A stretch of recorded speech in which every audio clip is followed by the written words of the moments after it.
السلام علیکم ورحمۃ اللہ وبرکاتہ۔ محترم ناظرین کرام، آج کی اس ویڈیو میں ہم آپ کے لیے لے کر آئے ہیں ایک ایسا واقعہ جسے سن کر آپ کا ایمان تو تازہ ہوگا ہی ساتھ آپ حیرت میں بھی پڑ جائیں گے۔ ناظرین محترم، یہ واقعہ ہے ایک یہودی عالم کا جس نے سرے بازار رسول اللہ صلی اللہ علیہ وآلہ وسلم کی چادر مبارک گستاخانہ انداز میں کھینچی۔ اس کے بعد عمر بن خطاب رضی اللہ تعالیٰ نے ایسا کیا جواب دیا کہ جسے سن کر رسول اللہ صلی اللہ علیہ وآلہ وسلم کو بھی وہ طرز عمل بہت پسند آیا۔ تو ناظرین محترم، میری آپ سے مؤدبانہ گزارش ہے کہ اس ویڈیو کو آخر تک ضرور دیکھیں، اور اگر ابھی تک آپ نے ہمارے چینل کو سبسکرائب نہیں کیا ہے تو اسے بھی سبسکرائب کر دیجئے اور پاس میں دیے گئے بیل آئیکن پر بھی کلک کر دیجئے تاکہ ہمارے ویڈیو کی نوٹیفیکیشن آپ سب تک پہنچتی رہے۔ محترم ناظرین کرام، قریش مکہ سمیت بہت سے قبیلوں اور نسلوں کے عالم فاضل لوگوں نے بھی اسلام قبول کرنے سے پہلے رسول خدا صلی اللہ علیہ وآلہ وسلم کو آزما کر دیکھا کہ کیا واقعی آپ نبی مکرم صلی اللہ علیہ وآلہ وسلم میں نبی کی نشانیاں موجود ہیں یا نہیں۔ طبرانی، ابن حبان، حاکم، بہقی، ابو نام اور ابو شیخ نے اخلاق النبی صلی اللہ علیہ وآلہ وسلم کے باب میں اس زمن جہاں کئی واقعات کا ذکر کیا ہے، وہیں ایک یہودی عالم کے گستاخانہ طرز عمل کا بھی ذکر کیا ہے جس نے محض رسول خدا صلی اللہ علیہ وآلہ وسلم کو آزمانے کے لیے ایسا رویہ اپنانے پر مجبور ہوا تھا۔ زید بن سعانہ اسلام قبول کرنے سے پہلے ایک یہودی عالم تھا۔ اس نے تورات شریف میں آپ نبی کریم صلی اللہ علیہ وآلہ وسلم کی شفاعت پڑھ رکھی تھی۔ حق کا متلاشی تھا۔ نبی کریم صلی اللہ تعالی علیہ وآلہ وسلم کی صداقت کی تمام علامت اس پر واضح ہو چکی تھی۔ صرف دو صفتیں ایسی تھی جن کی وہ تصدیق کرنا چاہتا تھا۔ ایک یہ کہ آپ نبی کریم صلی اللہ علیہ وآلہ وسلم کا تحمل آپ صلی اللہ علیہ وآلہ وسلم کے غصے پر غالب ہوگا۔ دوسری صفت، ان سے شدید جہالتی سلوک کے باوجود ان کے حلم میں اضافہ ہی ہوتا چلا جائے گا۔ یہ دونوں صفات مقارم اخلاق کے لحاظ سے نہایت بلند پایا ہے۔ بھلا ایسا کون ہے جس سے بدتمیزی کی جائے اور وہ اس کے جواب میں اچھا سلوک کرے؟ زید بن سعانہ مختلف بہانوں سے آپ نبی کریم صلی اللہ علیہ وآلہ وسلم کی مجلس میں آتا تھا، ملاقات کرتا اور مذکورہ صفات کو آپ نبی کریم صلی اللہ علیہ وآلہ وسلم کی ذات گرامی میں دیکھنے کے لیے بےتاب رہتا تھا۔ تھوڑے ہی دن گزرے تھے کہ اسے یہ موقع آخر کار مل ہی گیا۔ زید کے اپنے الفاظ یہ ہیں کہ میں آپ نبی مکرم حضرت محمد مصطفیٰ صلی اللہ علیہ وآلہ وسلم کی مجلس میں تھا۔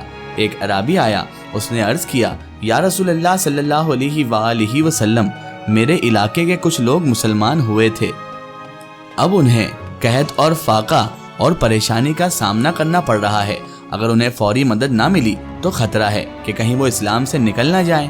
آپ نبی مکرم صلی اللہ علیہ وآلہ وسلم سے امداد کا طالب ہوا۔ اس وقت آپ نبی کریم صلی اللہ علیہ وآلہ وسلم کے پاس رقم تو نہیں تھی۔ میں نے اپنے ذہن میں ایک پلان بنایا اور اللہ کے رسول صلی اللہ علیہ وآلہ وسلم سے کہا، میں آپ صلی اللہ تعالی علیہ وآلہ وسلم کے لیے فلاں آدمی کے باغ سے ایک وسق کھجور خرید لیتا ہوں۔ وسق تقریباً 200 کلو گرام کا ہوتا تھا، اور آپ نبی کریم صلی اللہ علیہ وآلہ وسلم کو رقم دے دیتا ہوں۔ آپ صلی اللہ علیہ وآلہ وسلم کھجوریں کچھ دن کے بعد واپس دے دیجیے گا۔ اللہ کے رسول صلی اللہ علیہ وآلہ وسلم نے فرمایا، کسی خاص شخص کے خریدنے کی بات نہ کرو، بلکہ تم مجھ سے یہ کھجوریں ایک خاص مدت کے بعد وصول کر لینا اور ادائیگی ابھی کر دو۔ میں نے اپنی پوٹلی کھولی، اس میں 80 دینار نکالے اور آپ نبی کریم صلی اللہ تعالی علیہ وآلہ وسلم کے حوالے کر دیے۔ آپ صلی اللہ علیہ وآلہ وسلم نے اسی وقت عرابی کو بلایا اور اسے رقم دے کر فرمایا، اپنے علاقے میں فوراً واپس چلے جاؤ اور لوگوں کی مدد کرو۔ ابھی کھجوروں کی ادائیگی کے وعدے کی میعاد میں 2-3 دن اور باقی تھے کہ میں ان کے تحمل و بردباری آزمائش کا فیصلہ کرنے کے لیے وہاں پر پہنچ گیا۔ ایک جنازے کی ادائیگی کے لیے آپ حضرت ابوبکر صدیق، حضرت عمر بن خطاب، فاروق اعظم اور دیگر صحابہ کے ساتھ جنت البقیع تشریف لے گئے۔ جنازے سے فارغ ہوئے تو میں بھی وہاں پہنچ گیا۔ میں نے اپنے منصوبے کے مطابق اچانک آپ نبی کریم صلی اللہ علیہ وآلہ وسلم کی چادر پکڑ لی اور اتنی زور سے کھینچی کہ وہ آپ نبی مکرم حضرت محمد مصطفیٰ صلی اللہ علیہ وآلہ وسلم کے کندھے سے اتر گئی، اور ساتھ ہی نہایت کڑک لہجے میں کہا، محمد صلی اللہ علیہ وآلہ وسلم، میرا قرض واپس نہیں کرو گے؟ تم بنو عبد المطلب کے لوگ قرض واپس کرنے میں اچھے نہیں ہو، ادائے قرض میں بہت دیر کرتے ہو۔ میں اچھی طرح جانتا ہوں کہ کہ لوگوں سے تمہارے معاملات کی کیا حالت ہے۔ زید کا یہ مطالبہ نہایت غیر معقول تھا، کیونکہ ابھی وعدے کی مدت میں کئی دن باقی تھے، اور پھر اندازہ ایسا بازاری جس میں پورے خاندان کو گھسیٹا گیا ہو کسی بھی شخص کو غصہ دلانے کے لیے کافی تھا۔ حضرت عمر بن خطاب رضی اللہ تعالیٰ عنہ آپ نبی کریم صلی اللہ علیہ وآلہ وسلم کے ساتھ ساتھ تھے، اور اس شخص کی اس گستاخ کی بکواس بھی سن رہے تھے۔ وہ بھلا کہاں خاموش رہنے والے تھے، فوراً بولے، او اللہ کے دشمن، تمہاری یہ جرت کہ تم اللہ کے رسول صلی اللہ تعالیٰ علیہ وآلہ وسلم کے ساتھ اس قسم کی گھٹیا گفتگو کر رہے ہو؟ یہ میں کیا دیکھ سن رہا ہوں؟ اس ذات کی قسم جسے آپ نبی کریم صلی اللہ علیہ وآلہ وسلم کو حق کے ساتھ مبعوث فرمایا ہے، اگر مجھے ان کی پاسداری نہ ہوتی تو تمہاری اس بدتمیزی پر تمہاری گردن اڑا دیتا۔ تمہیں یہ جرت کیسے ہوئی کہ تم ایسی واہیات گفتگو کرو؟ اب ذرا اللہ کے رسول صلی اللہ تعالیٰ علیہ وآلہ وسلم کا رد عمل دیکھیے، اس کو ملاحظہ فرمائیے۔ دوستو، اتنی سخت گفتگو سننے کے باوجود بھی آپ نبی آخر الزماں حضرت محمد مصطفیٰ صلی اللہ تعالیٰ علیہ وآلہ وسلم مستعل نہیں ہوئے۔ آپ نبی کریم صلی اللہ علیہ وآلہ وسلم کے چہرہ مبارک پر بدستور مسکراہٹ موجود رہی۔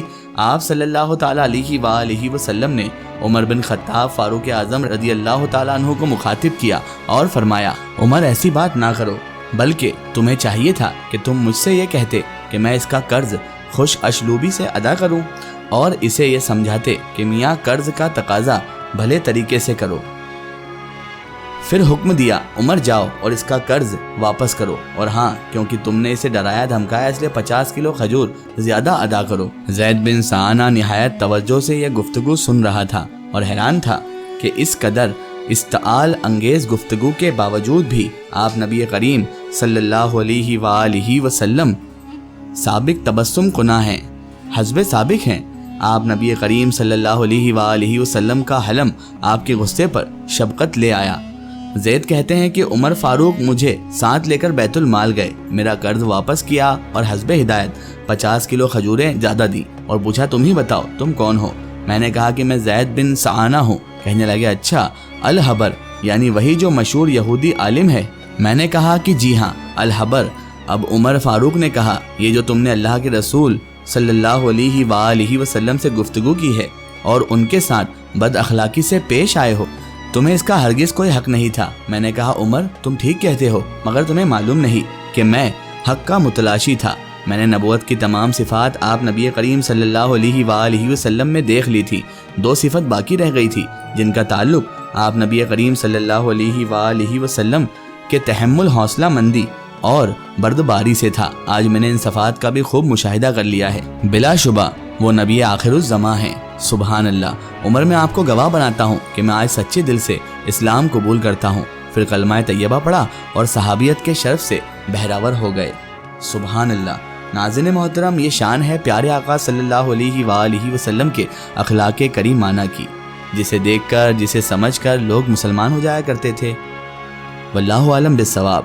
آپ کو یہ ویڈیو کیسی لگی کمنٹ سیکشن میں ضرور بتائیں، اور ہمارے چینل کو سبسکرائب کرنا نہ بھولیں۔ اس ویڈیو کو زیادہ سے زیادہ شیئر کریں اور اسے تمام تر انسانوں کو ضرور پہنچائیں۔ پھر حاضر ہوتے ہیں آپ کے لیے نئی اور بہترین ویڈیو کے ساتھ، تب تک کے لیے خدا حافظ، السلام علیکم۔